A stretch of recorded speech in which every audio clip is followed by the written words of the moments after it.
The stars shimmered like scattered diamonds in the velvet darkness of space. Captain Eric Jensen floated in the quiet hum of the human shuttle, watching the distant blue and green sphere of planet Arender grow larger in the viewport. He had been on many missions, but none had brought him here deep into alien territory, to the heart of a civilization far more advanced than humanity. The shuttle's controls beeped softly as Eric guided it toward the massive orbital station. Arender's people had always fascinated human stall. It's elegant and powerful, with energy flowing through them like light through crystal. But he had never imagined he would be summoned to their royal city, and certainly he had never imagined. Why? A soft chime interrupted his thoughts. The communication panel blinked. Captain Jensen, a calm, melodious voice said, "This is Queen Solara of Arender. You are requested immediately in the royal chamber. Your prompt arrival is necessary."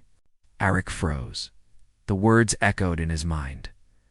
The Queen herself? I had dealt with alien leaders before, but none had summoned him personally. He was just a human, a soldier, an explorer, not a diplomat.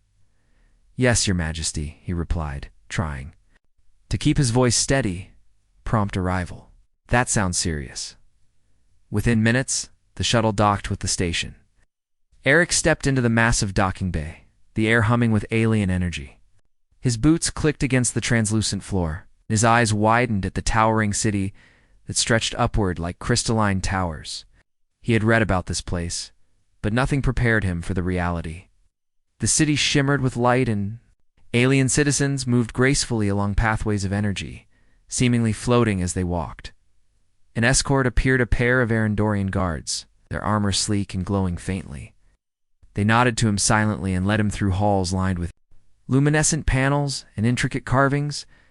Arik tried to keep up, his human legs moving faster than the gliding aliens. But he couldn't help feeling out of place. Finally, they stopped before an enormous doorway carved from a single piece of crystal. The doors opened automatically with a soft hum, revealing Queen Solara herself. She was taller than most humans, her skin shimmering like liquid silver, and her eyes glowed with a deep sapphire light. Her presence commanded attention not with threat, but with wisdom and authority. "Captain Jensen," she said, her voice deep and resonant. "Thank you for coming." Arek bowed, uncertain what protocol demanded. "Your Majesty, I am honored." She gestured for him to rise. "I will not waste time. My daughter, Princess Lyara, is gravely ill.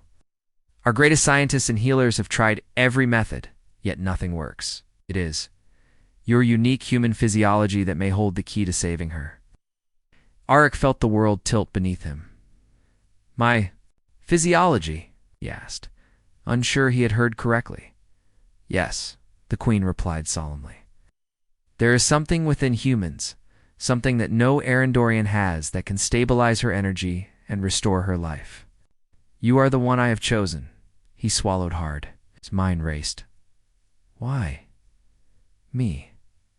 I'm just a human soldier." "There are thousands like me." The Queen's eyes softened slightly. "It is not just your species. It is you, Captain Jensen. You possess qualities, courage, ingenuity, compassion that can touch what we cannot. I do not fully understand why, but the results in your presence are unmistakable. You are needed." Eric's heart pounded. He had faced alien warships, explored uncharted planets, and survived countless dangers, but nothing prepared him for this. "Your Majesty, I will do my best, but I don't know how I can help. I've never treated alien illnesses before." "You will learn," she said firmly. "The princess is in the royal healing chambers. You will see for yourself. Trust you will not fail her." The words struck him like thunder. Not fail her. The weight of responsibility settled on his shoulders, heavy but strangely energizing. He nodded. "I won't fail, Your Majesty." A guard led him down a long corridor that shimmered with a soft blue glow. The walls pulsed faintly, as if alive, and Eric's eyes darted from one fascinating detail to another. He had always been curious about alien cultures, but the majesty of the royal palace was breathtaking. Finally, They arrived at a chamber that radiated warmth and light. The doors slid open, revealing a large room filled with alien medical devices. Tubes of glowing energy snaked across the floor and ceiling, and strange crystalline instruments hovered midair, scanning and analyzing. And there she was. Princess Liara lay on a raised platform. Her body thin and fragile, faintly glowing with unstable energy. Her silver-blue skin shimmered like moonlight, but the glow was flickering, weak. She opened her eyes slowly, revealing deep violet irises that studied him with a mix of curiosity and fear. Arik approached cautiously, raising his hands in a gesture of peace. "Princess, I'm here to help." Lyra's eyes narrowed. "Humans, you don't even belong here. How can you help me?" "I don't know yet," Arik admitted, "but I will try my best." "I won't let anything happen to you." For a moment, the princess studied him silently. Then she let out a soft sigh. "No one would have ever tried to help me like this before. Maybe you are different." Arik felt a spark of hope. Even she senses it. "Maybe there's a chance." The queen's voice echoed from a nearby communicator. "Captain, the first step is understanding her condition. Our healers will guide you. Watch, learn, and act when necessary. You must be precise, yet compassionate. Time is short." Arik nodded, focusing all his attention on the princess. He watched as alien healers adjusted devices around her, flowing energy into stabilizing patterns. Liara shivered slightly, and Arik instinctively reached out. "Easy, you're safe," he said softly. The princess flinched, but then relaxed slightly. His human presence seemed to have a calming effect, and the healers noticed it too. "Remarkable," one healer murmured. "The energy fluctuations stabilize when he is near. I've never seen this before." Eric's brow furrowed. What do I need to do?" The healer handed him a small device, shaped like a crystal tablet. This monitors her energy flow. Your proximity and interaction helps synchronize it. Follow the instructions and maintain focus. Do not panic, even if the readings spike. Your calm is crucial. He took the device, feeling its subtle vibrations under his fingers. "I can do this," he said, mostly to himself. "I have to do this." Lyra's gaze met his again. Do you know what you are doing?" she asked softly. Arik smiled faintly. Though his heart raced, "Not exactly, but I will learn, and I will stay with you until you're better. You won't be alone." A faint smile curved the princess's lips. For the first time in days, the energy around her glowed steadily, as if responding to his words. Arik felt a surge of hope. The queen's communicator chimed again. "Remember, Captain Jensen, your presence alone is part of the cure, but your actions must follow. Liara's condition is fragile. The next hours will test you both." Arik nodded, gripping the device tightly. "Understood, Your Majesty. I won't fail her." As the healers began guiding him through the first procedures, Arik realized the truth. This was unlike any mission he had faced before. No weapons, no strategy boards, no alien diplomacy, just trust, courage, and the human heart. Hours passed, with Arik following instructions, observing patterns, and speaking gently to the princess. Slowly, her energy began to stabilize, flicker by flicker. Liara, too, seemed less afraid, her gaze softening as she watched him work. Finally, after what felt like an eternity, one healer whispered, "The flow is stabilizing. Captain Jensen, you may have the key." Arik looked at Liara, her once weak glow now steady, and felt a warmth rise in his chest. "I can really help her." The princess spoke softly, almost a whisper. Maybe humans are not so different after all." Arik smiled. "We're capable of great things, sometimes even miracles." And in that moment, surrounded by alien technology in a palace of light and energy, a human being small and fragile in comparison to this grand alien world realized that courage, heart, and determination could bridge the vastest of differences. Outside the chamber, Queen Solara observed through the communicator, her eyes filled with both relief and awe. "Perhaps humanity is more extraordinary than I ever imagined." Arik sat by the princess's side, ready for whatever came next. He had been chosen, and he would not fail. The next morning, the alien sun rose over Arender's crystalline towers, flooding the royal palace with a warm golden light. Arik had not slept much.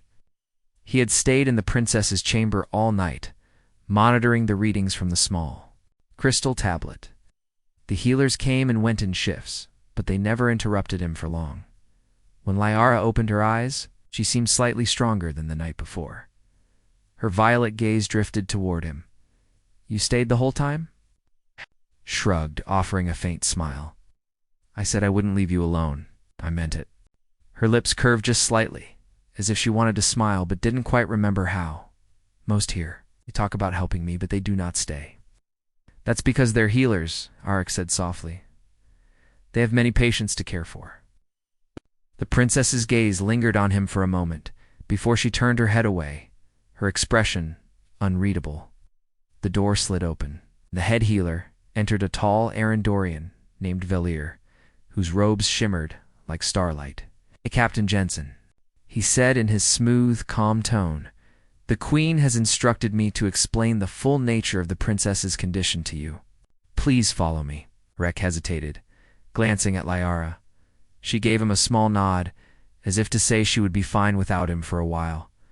He rose and followed Valir through the palace corridors. They entered a vast chamber filled with floating holograms of light and diagrams. Energy maps, strange symbols, and medical readings spun in the air like living stars. Valir pointed to one hologram, a glowing outline of the princess's body, with bright threads of light running through it. Some of those threads were broken, flickering in and out. "This," Valir said, "is the flow of life energy in an Arendorian body.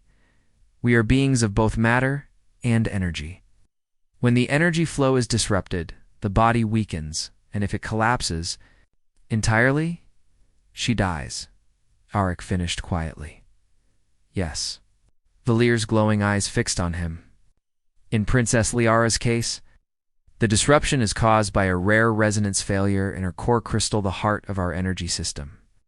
Normally, such failures can be repaired, but her case resists all known methods." Arik frowned, looking at the broken energy threads. "So where do I come in?" Valir tapped the hologram, and a second image appeared, Eric's own body, with faint, different energy lines. "Humans have a different but compatible bioenergy pattern. When you are near the princess, your field interacts with hers, filling the missing resonance. It does not cure her directly, but it creates stability. The stability allows healing to take place, so I'm like a power source." Valir tilted his head. "Not exactly. You are more like a bridge, allowing her own energy to reconnect. But this process is delicate. Too much emotional stress from either of you could destabilize it." Eric crossed his arms. "So if I'm angry or scared, I could hurt her?" "Yes, which is why your emotional state is as important as your physical presence." Arik let out a slow breath. "No pressure, huh?" Valir's expression softened. "You are human. Your minds are unpredictable, but your hearts are strong. That is why the Queen believes in you." Back in the princess's chamber, Arik found Liara watching the morning light play across the crystal walls. She looked thoughtful, but when he stepped inside, her gaze shifted to him immediately. "What did they tell you?" "That I'm some kind of living connection for your energy, and that I have to keep calm so you can heal." Her lips twitched, almost teasing. "Keeping calm? Can you do that, human?" He grinned faintly. "I've been through worse. I once had to repair a shuttle's engine while it was on fire. This is easier." A small sound escaped her, a short, surprised laugh. It was the first time he'd heard her laugh, and it felt like sunlight in the room. The day passed with Arik learning more about the alien medical equipment. The healers showed him how to align the crystal devices with the princess's energy flow. It required a careful balance. Too much energy would overwhelm her. Too little would leave her weak. Liara, though still wary of him, began answering his questions. He learned she was the Queen's only child, and that her illness had begun when she was very young. She had never left the palace, never walked the floating bridges of the city, never seen the great crystal gardens. "You've never been outside?" Eric asked, surprised. Liara shook her head, her voice quiet. "It would be dangerous. My energy cannot handle the strain. I've only seen the city through the palace windows." Eric's chest tightened. "Then, when you get better, we'll change that." She looked at him as if she wanted to believe him, but years of disappointment had made her cautious. That night, a sudden alarm broke the quiet. The healing chamber's walls glowed red, and the crystal tablet in Eric's hands began flashing rapidly. Liara gasped, her glow flickering wildly. "Energy destabilization," one healer shouted. "Core crystal failing." Eric didn't think he simply moved closer, placing both hands gently on Liara's arm. "Stay with me," he said firmly. "Breathe. Focus on my voice." Her breathing was ragged, her violet eyes wide, slipping. "No, it's not," Eric said. "You're stronger than this. Look at me, Luke." Slowly, her gaze locked onto his. The wild flicker of her glow steadied, just a little. The healer glanced at the readings. "Stabilization beginning. Keep talking to her, Captain." Eric kept speaking, telling her about the ocean back on Earth, about the sound of waves and the warmth of the sun. He described the forests, the wind, moving through leaves, the scent of rain on soil. Liara's breathing eased. The red glow faded from the walls. The crystal tablet's readings returned to normal. The healer exhaled heavily. "Crisis averted. Captain, you saved her again." Arik sat back, his own heart racing. "Guess I'm not just a power source after all?" Lyra's voice was soft, but steady. "You're different. I feel safe when you're here." Later, when the healers left, Arik remained by her side. She was still weak, but her eyes no longer held the same fear. "Human," she murmured. "Why are you doing this? You could have refused." He thought for a moment before answering. "Because you need me and because I think you've been alone for too long." Something in her expression shifted just a little, but enough for Eric to notice. By the third day, a routine formed. Eric monitored her energy, adjusted the crystal devices, and kept her talking to maintain the emotional balance. She began asking him about human life, what children did for fun, how humans learned, how they celebrated. He told her about birthdays, about songs sung around a cake, about families gathering around a table. She listened quietly, sometimes smiling, sometimes looking away with a hint of longing. At one point, she surprised him by asking, "If you could go anywhere right now, where would you go?" Arik thought for a moment. "I think I'd take a walk through the crystal gardens you told me about. With you." Her gaze lingered on him, unreadable, but softer than before. "Maybe one day." That night, as he sat in the dim light of the chamber, Queen Solara entered silently, watching her daughter sleep peacefully. "You are making progress," she said quietly. "I hope so," Arik replied. "But it's slow, and she's still fragile." The queen nodded. "Fragile but not broken. And with you here, I see her light returning." She turned her glowing eyes toward him. "Captain Jensen, do not underestimate what you are doing. You are not only healing her body, you are giving her something she has never had." "What's that?" Arik asked. "Hope." And the queen left. Arik sat back, watching Liara's calm breathing. The crystal tablet's readings were steady. For now she was safe, but deep inside, he knew the fight was far from over. There would be more destabilizations, more risks. And somewhere in the palace's perfect light, he couldn't shake the feeling that not everyone wanted him here. Still, as Liara stirred in her sleep and whispered his name for the first time, Arik knew one thing for certain: he would not give up. Not now. Not ever. The palace had always been a place of quiet, elegant, soft light, warm crystal walls, and the hum of energy flowing through its corridors. But for Eric Jensen, the past week had been anything but quiet. He spent every waking hour in the healing chamber with Princess Liara, keeping her energy stable. It wasn't easy. Every time her core crystal threatened to destabilize, his pulse quickened and his hands moved instinctively, adjusting the delicate crystal devices, talking her through the fear until the glow in her body steadied again. The healers called him the anchor. The queen simply called him necessary. But Arik knew this wasn't enough. Stability was one thing, healing was another. If they wanted Lyra's condition to truly improve, she would have to face challenges her body had never endured before. And those challenges began sooner than either of them expected. The first trial on the 8th day. Healer Valir entered the chamber with a more serious expression than usual. "Captain Jensen," he said, "Her Majesty has approved the first mobility test for the princess. We will attempt to move her outside this room for the first time in many cycles." Liara looked up sharply. "Outside?" Her voice trembled. Valir nodded. "Only a short distance to the inner garden. But this will test both your physical stability and your energy synchronization." Arik crouched beside Lyra's platform. "You've never been outside this room?" She shook her head.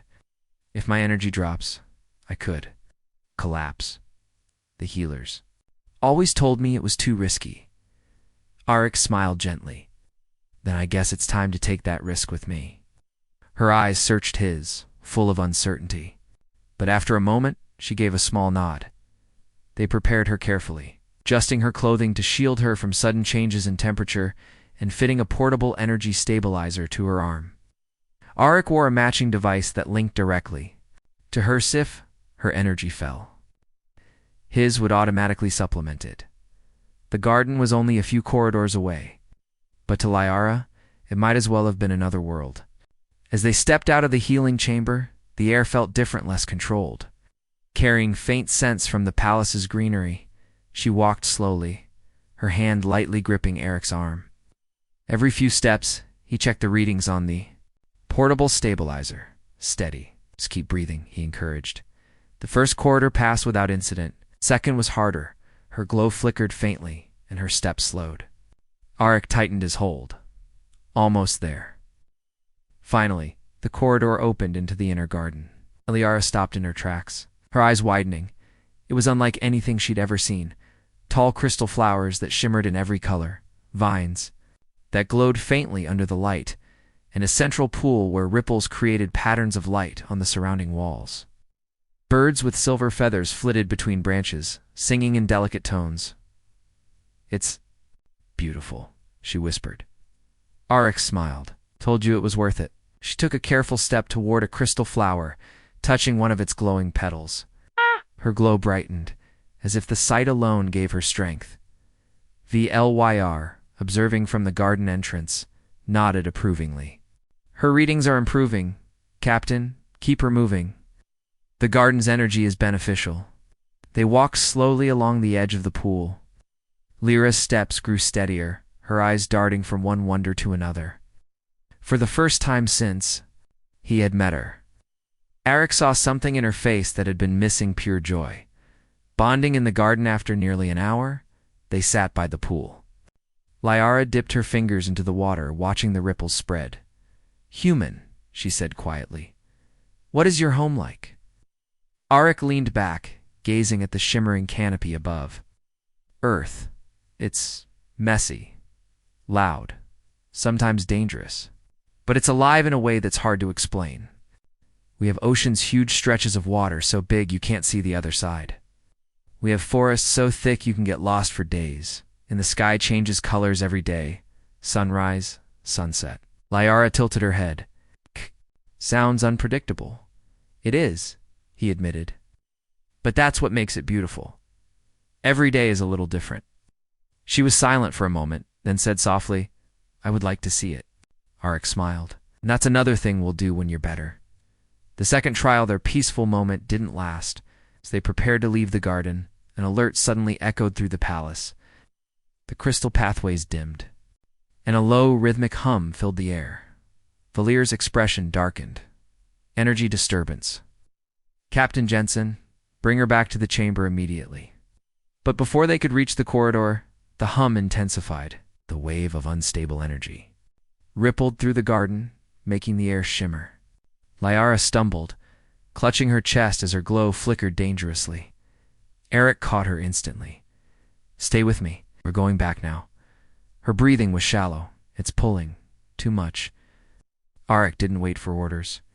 He lifted her into his arms, feeling the heat of her unstable energy pulse against him. The portable stabilizer was already compensating, but not enough. Valir shouted over the hum, "Captain, your link? What?" "Focus your energy through it." Arik clenched his jaw and concentrated. He didn't know how to focus his energy, but he imagined pushing every bit of strength he had toward her, willing his stability into hers. The readings steadied, just enough for them to reach the healing chamber. As soon as they crossed the threshold, the hum faded and her breathing eased. When the healers took over, Valir pulled Arik aside. That disturbance was not natural. Someone triggered it. Arik's eyes narrowed. "You mean sabotage?" Valir's voice was grim. "There are those who believe no human should be near the princess. Oh, this will not be the last attempt." After the danger, when Liara awoke later, Arik was sitting by her side. She looked at him with tired eyes. "You carried me." "Yeah," he said with a small smile. "You didn't exactly give me a choice." She managed a weak laugh. "I suppose not." "Hey." Then her expression softened. "You didn't let go." "I told you," Arik replied quietly. "I'm not going anywhere."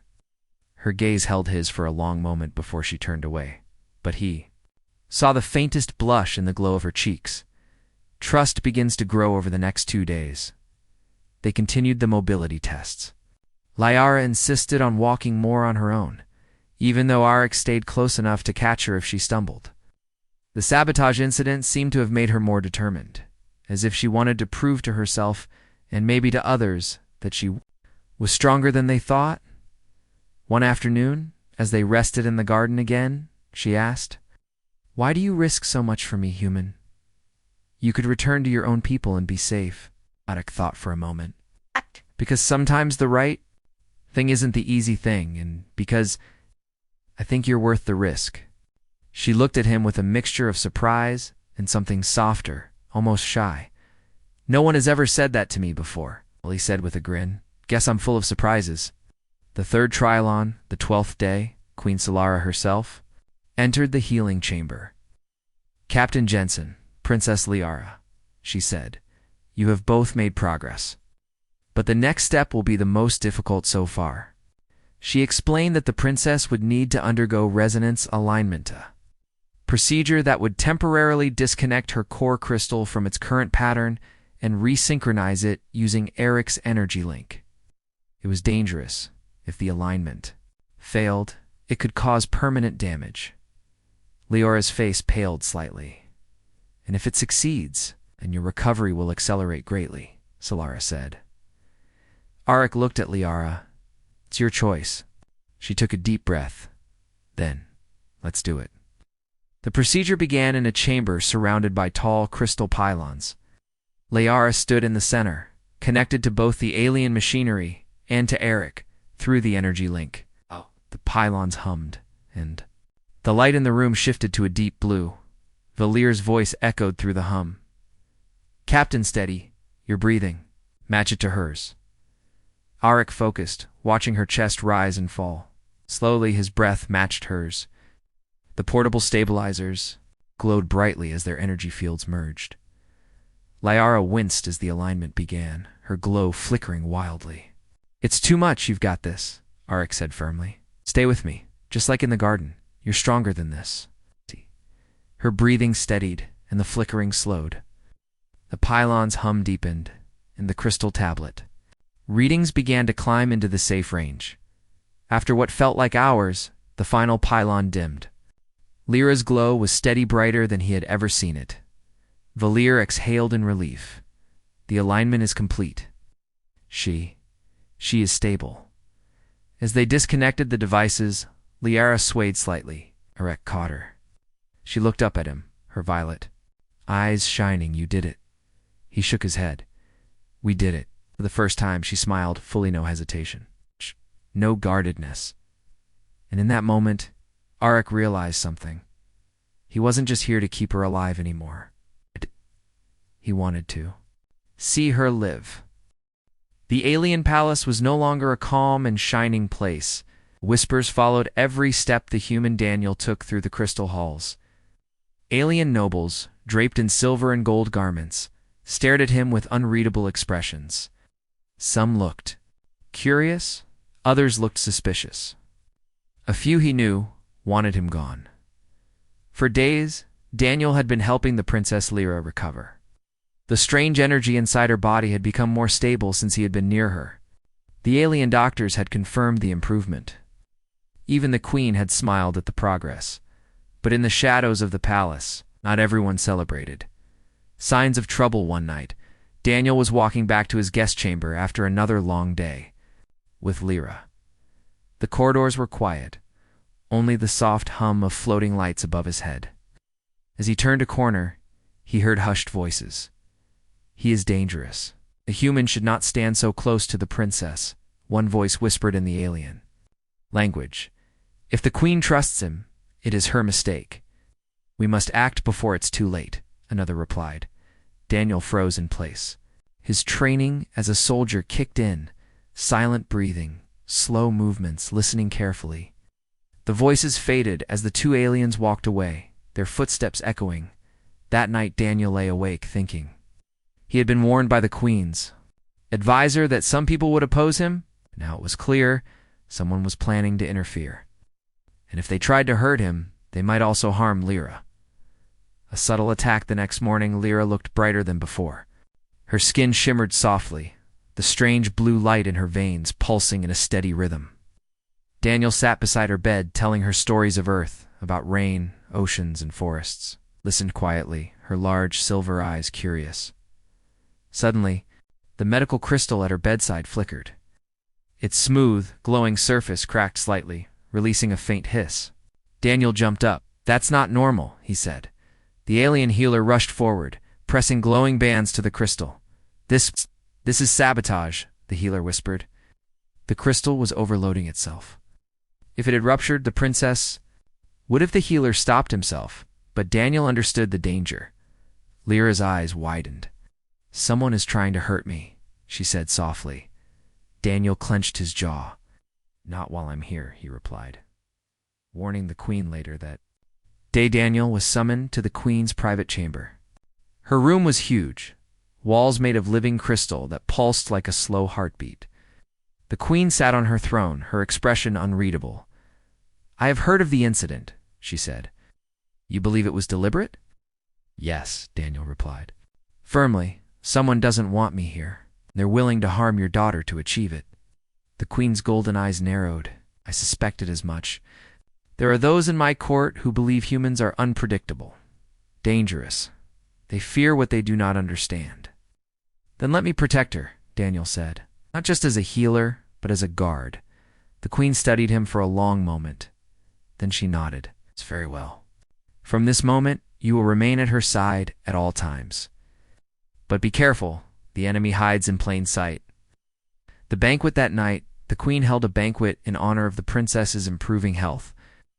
The grand dining hall glittered with floating lanterns. Musicians played soft alien melodies, and dishes from across the galaxy were served. Daniel stood behind Lyra's chair, scanning the crowd. Alien nobles smiled politely at him, but their eyes told a different story. Some ignored him entirely. Others whispered behind their hands. Halfway through the meal, Daniel noticed a tall alien in dark robes approaching with a silver goblet. The goblet glimmered strangely, as if tiny sparks danced inside the liquid. Daniel's instincts screamed. He stepped forward and caught the alien's arm. "What's in that drink?" Daniel asked, his voice calm but firm. The alien looked offended. "It is a gift for the princess, a rare nectar." Ow. Daniel took the goblet, sniffed it, and instantly recognized the faint chemical burn in the air. Not poison, but something that could disrupt her energy balance. To her species, it would be dangerous. This drink isn't safe for her. Daniel said loudly enough for nearby guests to hear. Gasps filled the room. The queen's eyes turned sharp as she looked at the Alien in dark robes. Guards moved in quickly. The alien was taken away without resistance, though his eyes burned with hatred as they met Daniel's. Growing trust after the banquet, Lyra sat with Daniel in her chamber. Oh, she looked at him seriously. "You saved me again," she said. Daniel shook his head. "I'm just doing what anyone should do. Not anyone would," she replied softly.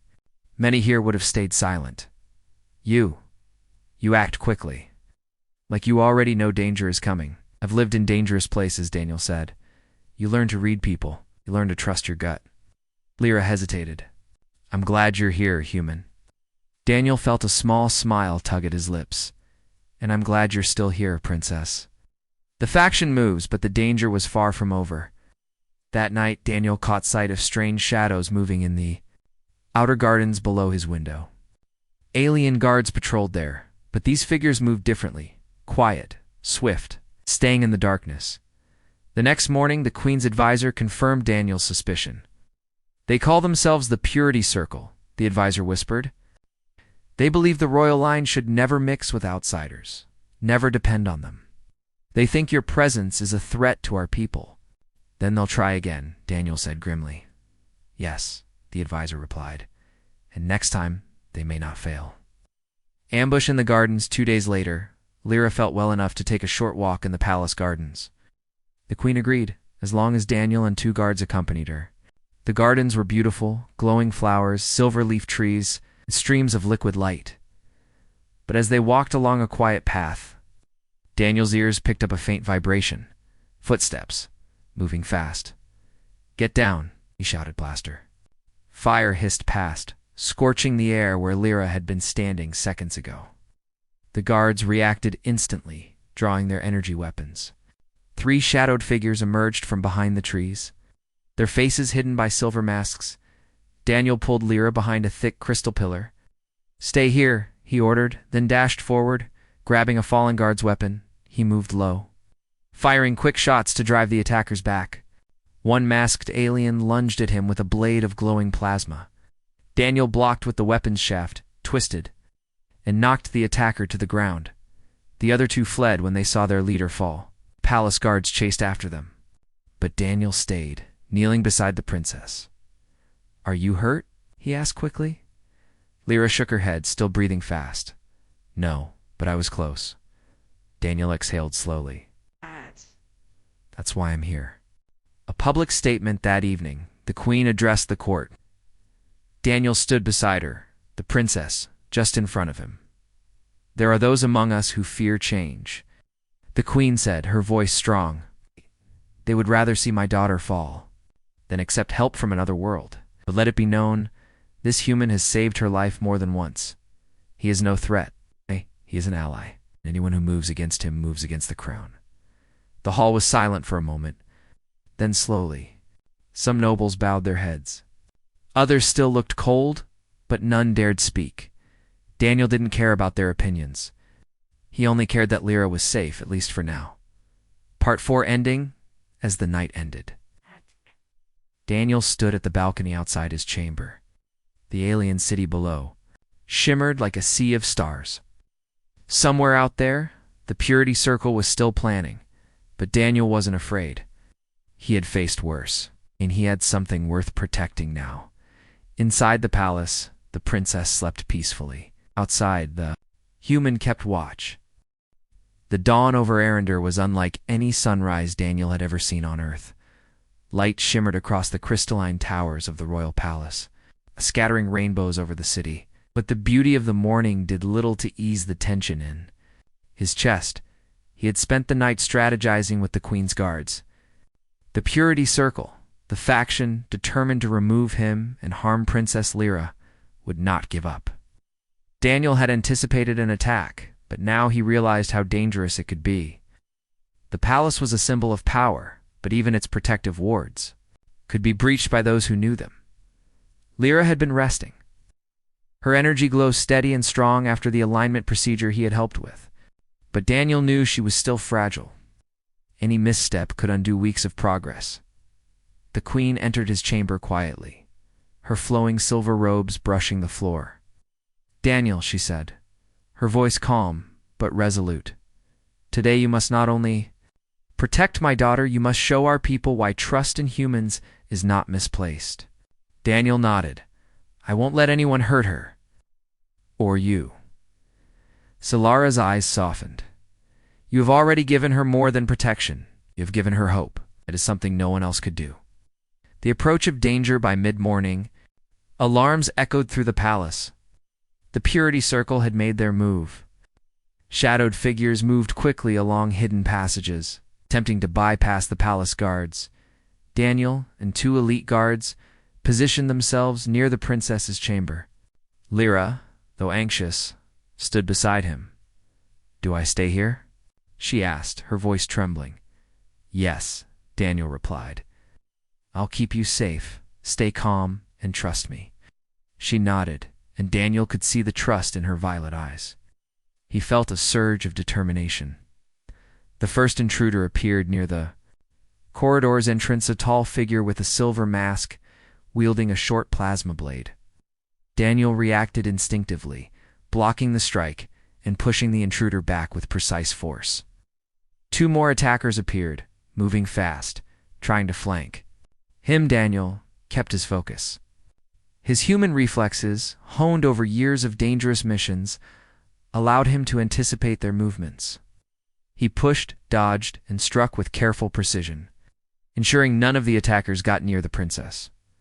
A clever strategy, seeing their numbers increasing. Daniel realized a direct fight would risk Lyra. He quickly signaled the guards, who understood immediately. They moved to create a protective barrier around her. Daniel then picked up a small crystal from the corridor floor. Its energy shimmered faintly, and he held it carefully. He directed the energy toward the approaching attackers, creating a barrier of pure light that slowed them down. His heart pounded. "I've never done this before," he thought, "but I have to trust myself." The attackers hesitated. Daniel seized the moment, moving quickly to push them toward a trapdoor leading to a secure, lower chamber. Using speed and cunning, he and the guards managed to separate the invaders one by one, while keeping them contained. Finally, only the leader remained. The silver-masked alien lunged, and Daniel met him head-on, dodging a spinning plasma blade. Using a mix of human strength and timing, he grabbed the weapon and twisted it, knocking the attacker off balance. The alien fell, defeated but alive, restrained by the palace guards. Protecting the princess, Daniel turned back to the princess. Lyra's glow was strong but irregular. The stress of the attack had caused minor fluctuations in her energy. He approached her and took her hand gently. "Steady, breathe," he said softly. "You're safe now." Her violet eyes met his, wide with relief. You saved me again." Daniel shook his head. "No, we did it. You held on to." That's "Why, you're okay?" She blinked, as if trying to understand. I never thought anyone would fight for me like this." "Not like this." Daniel smiled faintly. "I've been trained to protect people, but I've never protected anyone like you. You're not just anyone." Her cheeks shimmered faintly with a soft blush of energy, a subtle expression of trust and gratitude unique to her species. Daniel realized she was no longer afraid of him. Not just him, of humans. The Queen's recognition. The Queen appeared in the corridor, her presence calm but commanding. "Captain Jensen," she said, her eyes filled with pride, "you have proven what I have long believed. Humans are capable of courage, wisdom, and compassion. You have not only protected my daughter, but shown the potential of cooperation between our worlds." Daniel bowed slightly. "I was just doing my duty, Your Majesty."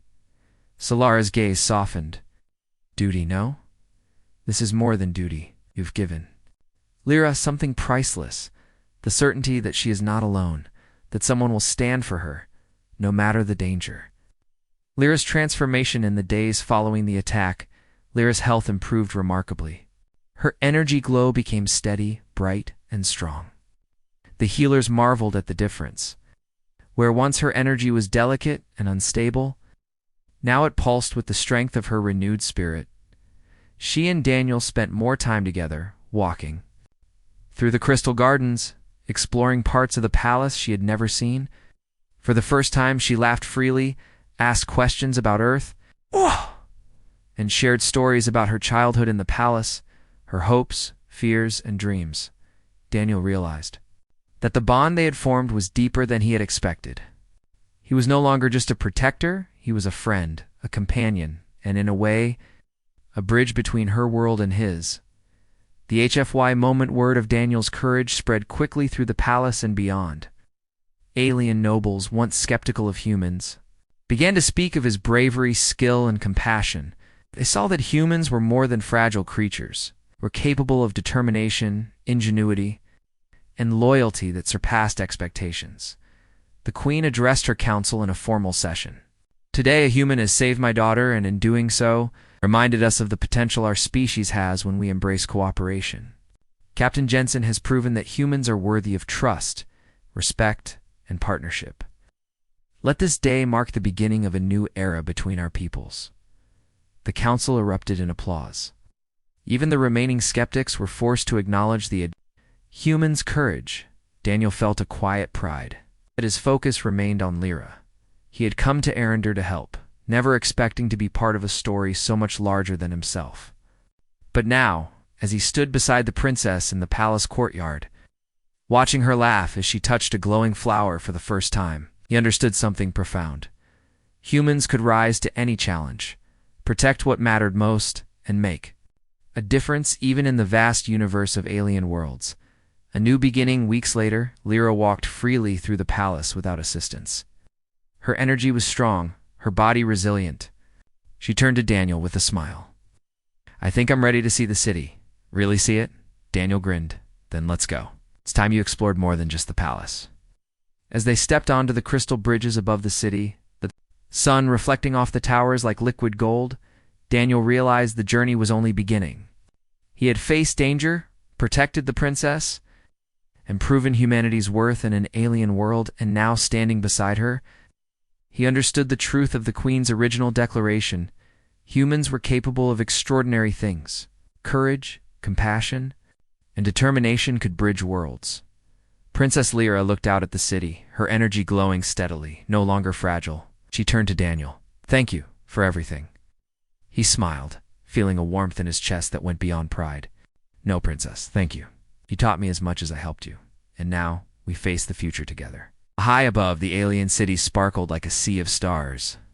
And down below, a human soldier had earned his place in history, not just as a hero, but as a symbol of what humans could achieve when they stood bravely. With heart and mind against any challenge, the Queen watched from her tower, her heart full. Humanity had proven itself worthy. The bond between her daughter and Hade, the human, would shine as an example for generations to come.